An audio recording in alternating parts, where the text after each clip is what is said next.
What do you think is the most valuable thing you might have in your life that you really don't pay attention to, especially when you're young, because you just feel you have an abundance of it? It's never ending. Time. And as you get older, you realize time becomes your currency.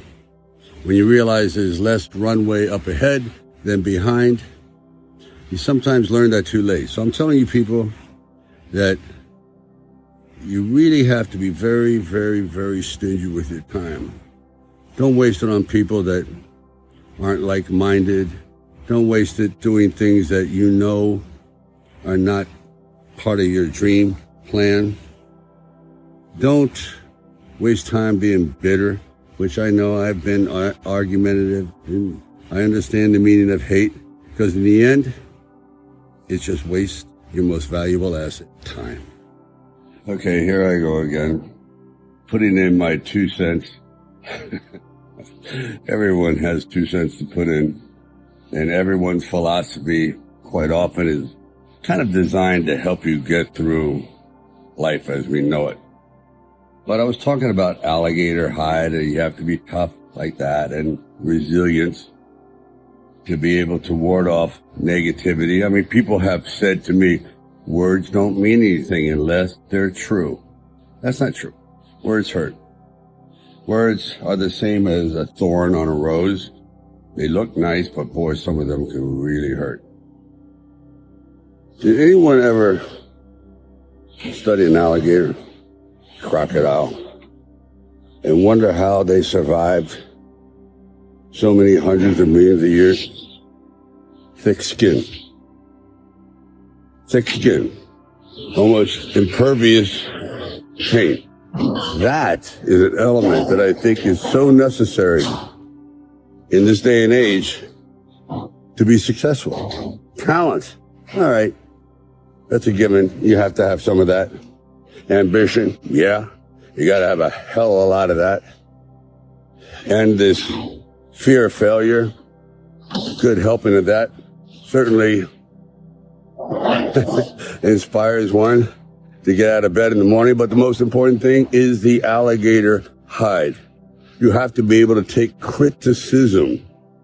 I believe that some of the most talented people in the world fail because they can't take the criticism. They're too sensitive. Their artistic part of them just can't withstand the withering intellectual verbal bullets that rip them to shreds. In other words, criticism. Believe me, I was told 1,000 times, well, not 1,000, but a few hundred, you're not cut out for this.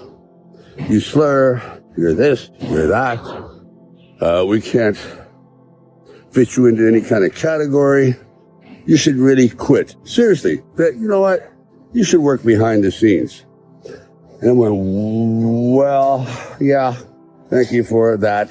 But everything you're saying is bouncing off. It's like bulletproof. And that's what I'm trying to pass on to individuals, that you have to be able to be like a solid tree. We all share certain traits. For example, I don't like to argue. I don't like stress. I don't like conflict. But sometimes you have to face the conflict and the stress and the source of that and get it out of the way. Don't keep it inside. Somehow you have to purge yourself of this thing that's eating you alive. There's different ways of doing it. Getting it to someone's grill, or you start to use your head and work your way around the problem without offending anyone, but you're getting your point across. But sometimes you just have to offend someone who's offending you. That's fair. And it takes courage. Actually, it takes courage to do a lot of things. It takes a lot of guts to stay in school. It's courage. It takes courage to get up every morning, and bravery, and pushing yourself when you don't want to go to work, to supply food for yourself and your family. It takes courage to stick your head above the crowd and voice your own opinion, even though it's not a popular one, but it's one that you feel so deep in your soul that you have to get it out. You can't go through life living on lies. Quite often, you just have to stand up and grab life by the throat and not let go until you succeed. Courage. You all have it. It's just pushing the red button. Keep punching. Am I going to be caught in this time warp called the past? Because quite often, let's face it, your problems are from the past. If you didn't get the attention you wanted in the first 5 years, being nurtured, you're going to have a problem for the rest of your life with nurturing and feeling secure. For example, I feel that nurturing and compassion and love and protection at a very early age, meaning when you're an infant, is more of a priority than food. And when you don't get that when you're young, you crave it your whole life.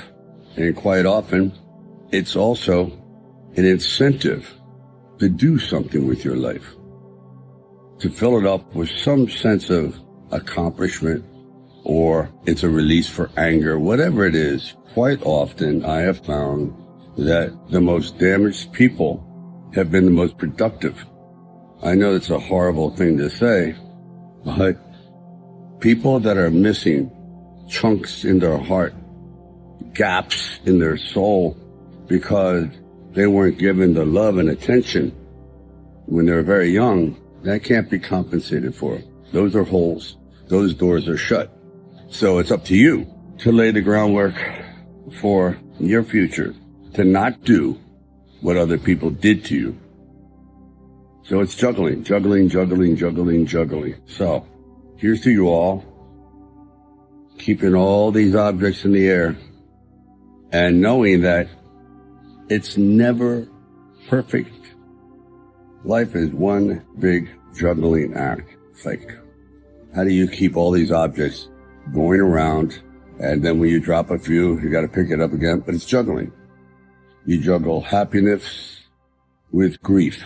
That's a rough one, because grief never goes away. It sort of rises into the clouds, you might say. It sort of seems as though it's diminishing, and it does, until something brings it back, and therein is the cycle. That's why quite often I find therapists, for certain individuals, a fruitless exercise, because quite often these problems can't be extracted. Bad memories can't be pulled out and diminished. They're there. You just have to balance it. I've come across some of the most miserable people that have everything except what is truly important, and that is peace of mind and going forward without fear, fearlessness. It's not easy. Sometimes you have to lie to yourself. Oh, I'm not afraid. You're terrified. But sometimes lying is good. If that helps get you up those first 3 steps into the ring of life to face an indestructible opponent, so be it. Lie to yourself. Sometimes lying gets the ball going.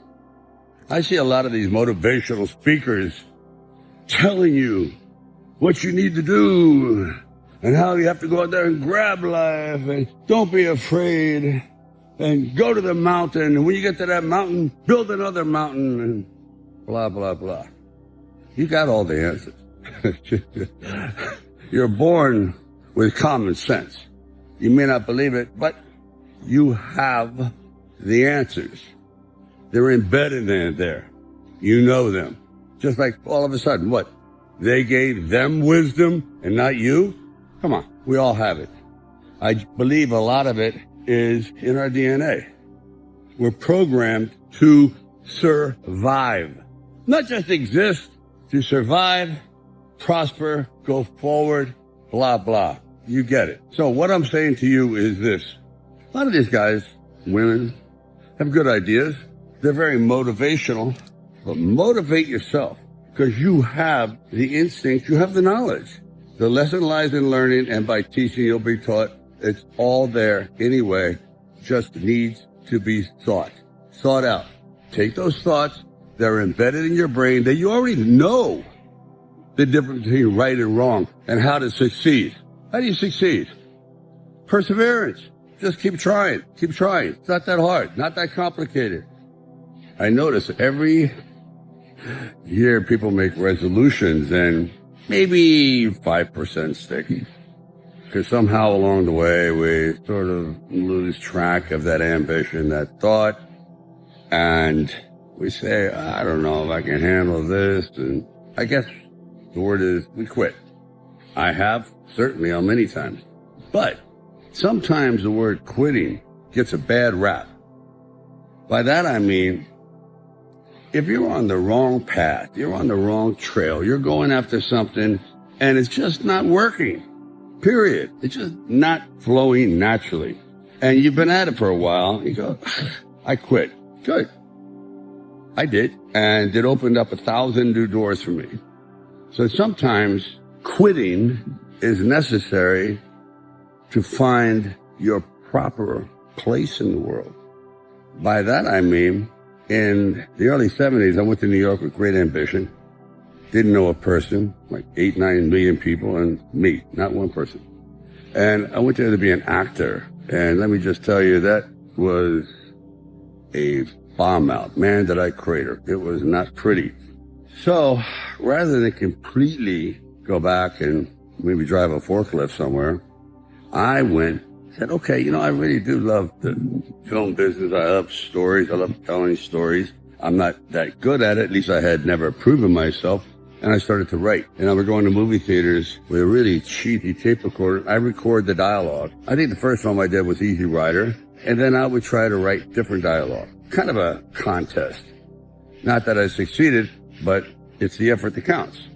But slowly but surely, I thought, wow, each screenplay is getting better. The first 5, you wouldn't line your bird cage with it. Nope. You wouldn't train your puppy on it. Nope. But around the 5th and 6th one, I went, not bad. And if I had never done that, I wouldn't be talking to you today.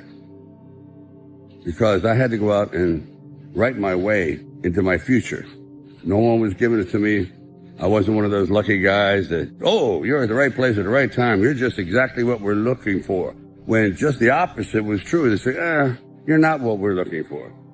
You slur, you're this, you're that, you're kind of a type, you're thuggish, whatever term they used. And some of it was pretty damn brutal. Today I look back on it with humor, but at the time it hurts because words hurt. Words are verbal bullets, and they can shred you. But I just turned a deaf ear to it because I had no other recourse. I was going to be something in this business. Not an actor, not a director, but a writer, which was the longest shot ever. So, in conclusion, sometimes quitting is great. Quitting causes you to go in a different direction that you normally wouldn't have gone in, and where you thought, I could never succeed in this. And lo and behold, that door opens, and all of a sudden, destiny pulls you through. It happened to me. The fact that it happened to me is definite proof that it can happen to everybody if you're true to yourself. You never know what beats inside a guy's heart. The exterior belies the interior. So, I could go on and on about this, but it happens, folks. It happened to me. It's happened to thousands of people before me. Everyone's a friggin' underdog. Even the guys that are billionaires. They started out as underdogs. No one gave it to them. Someone in the family, perhaps, had to earn it and pass it on. But that first one, the guy that went into the unknown, unprepared, but prepared mentally, but perhaps unprepared for what was going to come at him from so many different directions. And when I say that come at him, I mean those obstacles that wanted to defeat him, including his own fear. And they were overcome. So, as Rocky would say, it ain't over till it's over. I was thinking the other day that even though we're on dry land, in reality, life is almost like living on water, which is a very, very strong force. In all water, that is a current.